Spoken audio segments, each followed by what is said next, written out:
Okay, so you'll see in this first clip, I'm using my iPad and my the Procreate app to trace the layers of this design.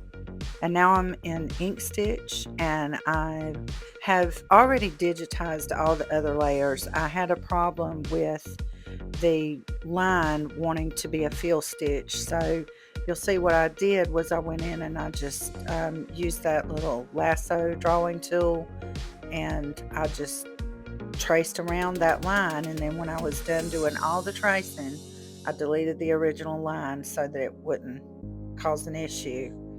And so you'll see me do that here, and then you'll see me testing out the simulator to see how it looks. This will actually be my first time digitizing. I've created designs, done things like that, but I have not taken an image and digitized it like this before. Ink Stitch is really, there's a strong learning curve and it can be frustrating, but I'm going to stick with it because I want to see this through and see if I can digitize. So there you see that last little line stitch and it did okay.